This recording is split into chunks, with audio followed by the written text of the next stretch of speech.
Faatalo fatu talafola Radio Samoa i lenei fo i aso lulu, usi mai al faafonga o tala o lenei fo i tae au. O lea lava wo o i le lafi le keli, ai kia tangata au kilani o lo tau mawhai e kolo sia tua oi, ai mai se lava lea nga i saute. O le vavea ona nafi na faatua i leo leo il poloka i Mersa, le aveta avale faape o lea na pasia au kilani, mo le anga i atu i Waikato. Peita ina mawe leo leo i le ngata e pepelo, ai o lo lafi le isi to atasi i tua o le keli. E le ngata na toe faafo i mai i au kilani i la ua nei, 25 ma le 28 tausanga le mātutua, ai ua fo i mai ei fo i ma pepa o faasalanga. O le latalata i le tulai tolu il vavea ona nafi, le ana mawaile ova a i la ua nei. O le a avele whaamua le MetSafe, iso enga mō tui a whanau, 5 anga i le 10 tausanga le mātutua. O le whaamauninga lea mai le so upo le soifua malo loina i tala le Herald, a o whaatali tali e se tala, mai le Pfizer e ilo ai le talia i le MetSafe o la lato waila au. O le ua whaailo mai le malo, e le o toe mamao ta tala le avanoa e mawhai ai o na whaia tui, a whanau 5 i le 10 tausanga, whaongai le waila au le nei le Pfizer. O se tala ua sauai le mai a whaalawi loa i le aso ngafua o le vai aso nei, o le mawhaiona pui o i latou e i le 5 tausanga nga i atu le 10 le e whaonga i le nei vai la au. Ma o le ua whaatalo sanga i le kamupania le Pfizer, le whaatangana ma le whainga malo Amerika. Sau nola whaatonu sili o le soifua malo loina Dr. Ashley Bloomfield, mai so enga ma whaataita inga na whaia e whaonga i le vai la au le Pfizer, mo whanau 5 i le 10 tausanga, ua sauai matala fia wa manuia. To atele atu nu ele Italiana le whaia o tui mo whanau i lalo le 12 tausanga, e se ai Israelu le ua amata wha asolo tui mo ia whanau, le e whaonga i le vai la au le nei le Pfizer. Ua umona mo lia i le sola ese mai le whalitali malo na whaanofo ese ai, a o leo mo lia i le aveta avale whaasua ava, matau mawhai e sola ese ma leo. O le aso lua le masina le nei na sola ese ai le ali i mai le Novotel, e au noa ma se whaatangana, ai toe fo ilo lato ufale o tahu, peitai, o le lua pōta aluai, le ana tau whaamata awai leo i au kilani saute.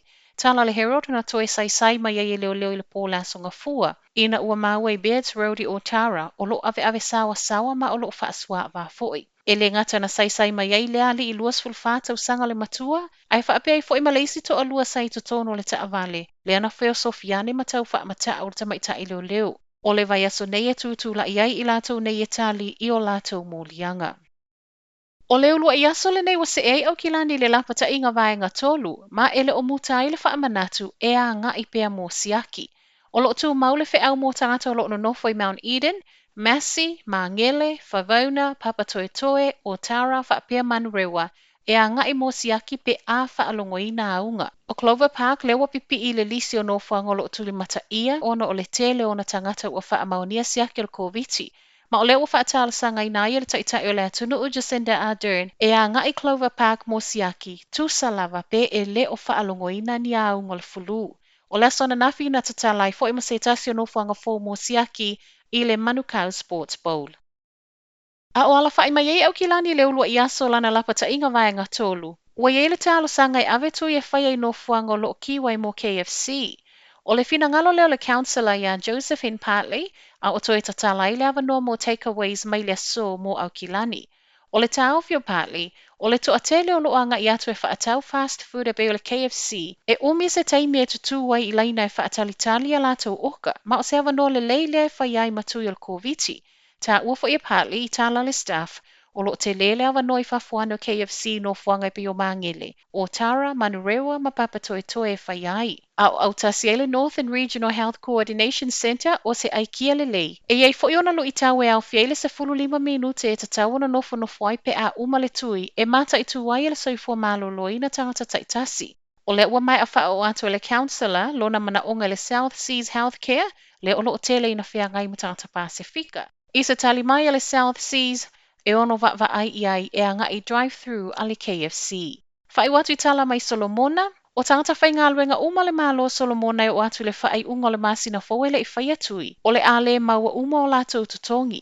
O le wha silsilanga le mai le li pale mi o le atu nuu i le vai aso nei a o wha solo i le whai ngō pui o le koviti. Mai le aso tolu tasi o ke topo le a tutongi e na o le afa o le tutongi masani. A whai ai o atu lava i le ulua i aso Januari o le tausanga fowele ai lava se tui.